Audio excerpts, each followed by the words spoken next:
Hello, wonderful people. Thanks for joining us for episode 4 of the Update podcast, the storytelling platform centering marginalised voices. I'm Tshelane Reid, your host.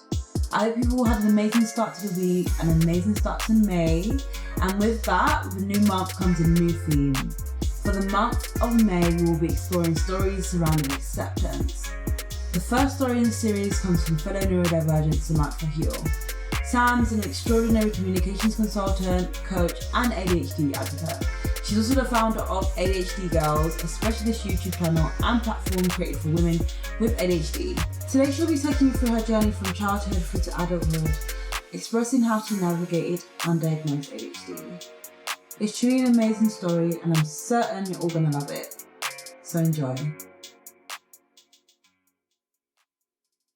The years unveiled as I recounted the memories of me as a young girl, unable to get out of my own head, unable to voice what I truly feel. Red, raw, and intense emotions ruled my life. I'm driven by them, from running faster than anyone in my school, jumping further and higher than anyone could believe, to noticing how a single snide remark can burn me at my core. What I could not say, I could do. At the age of 10, I believed I have superpowers, energy and speed. No matter how much I ran, no one could catch up with me. I could jump as high as my height and not blink. Oh, the power of youth, the body we once had, I thought. As adolescence and young adulthood ensued, my powers were dulled down in exchange for doing what others put value on. Achieving academically was seen as a new gold standard. No longer effervescent, I was judged on my ability to sit through a lesson and regurgitate what the textbook says. Confused at the way my mind worked and the gargantuan effort I needed to put in to achieve half of what others can do, failing too often, I saw that there is no other way but to comply, so I put my head down and got through university and beyond. Friendships were good when I was able to keep friends at arm's length. But when someone got too close, I became sensitive. Perhaps I'm the sort who could never give someone the whole of me, because then my energy would be depleted. I needed a space where I come to recharge and recenter what I believe to be the good of this world, so I can come back the next day, ready for more. I believed myself to be an old soul, someone from the world after, and not suited for this one. Because what I want constantly deviates from the norm.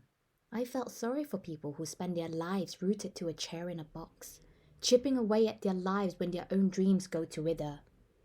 Life is made for living, yet I was confused about the way my mind worked, because it was different, and different can be isolating. And then the pandemic hit. I lost the stability I once had. Things became chaotic. My mind went into a loop of despair. No amount of recharging my batteries could bring me back. Feeling like my whole life flashed before me in failure, I was not able to convince myself of my own value. Now this is someone who through the years practiced a curious observation of the way humanity interact with one another and get what they want in life. What is it like to be so in sync with yourself and express the right emotions within you to convince others to see the beauty of your dreams? Someone who managed to time and again convince others of her own value so she can get those scholarships, jobs, boyfriends, and free French fries at McDonald's. At the age of 40, it all made sense. I wasn't normal all along. I have a brain difference. I was what they called neurodiverse. ADHD, something that you can use to describe me as a child, but certainly not now. Calm, friendly, centered, ambitious, intelligent, and so confident some find it intimidating, were some of the things people have used to describe me. Coming to accept ADHD made me wonder, where does the real me begin and end, and where does the coping system I had put in place that kept me functioning all these years start? Coming to terms with this diagnosis made me stop trying so hard. In fact, I experimented with not trying so hard while being au naturel, or unmedicated, to see how well I could do this life. The result was not very well. My coping systems have defined me and meant I found a way to hack my ADHD. Do neurotypicals have this? Is it just called adulting? Knowing I have ADHD has helped me understand myself and figure out how to remove the blocks that got in my way. I start feeling the springs in my steps again. I started laughing at jokes and at myself. The garden in my heart started growing and filled with flowers again. Acceptance. Understanding my ADHD and even coming to like it. Accepting that my old soul quality was the result of seeing the world differently to others, spotting patterns in civilization and making connections. Accepting that I'm able to enjoy this flow state that I get into when I'm creating, as the ego and the rest of the world fall away. Accepting that I have an internal compass, the North Star to guide me to always do what I think is right and do right by others. Accepting that I have this one life to achieve extraordinary things, because my brain, with the right passion, allows me to do exactly this. Accepting that I could explain the human condition to others and invigorate a fellow human being on their journey. Accepting that I'm the last of the romantics, seeing beauty wherever I could, marveling at the world that connects me to it.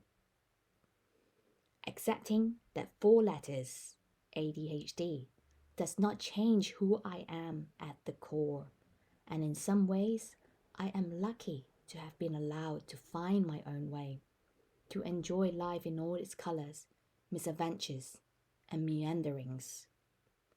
Because where is the joy in taking a linear path? Wasn't that such an emotive piece?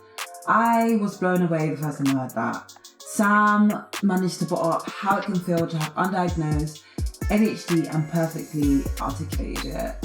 Amazing.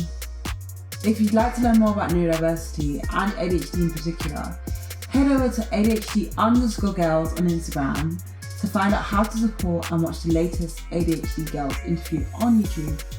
Sam's also just launched a corresponding website, adhdgirls.co.uk, which will have all things ADHD girls in one place. As always, if you enjoyed this episode, share with friends and family, and show some support at Update Podcast UK. We'll soon be releasing our brief for June, so if you have any stories you'd like to share, follow the page for updates. Join us next Sunday for another amazing story. Have a blessed week, lovelies. Mwah.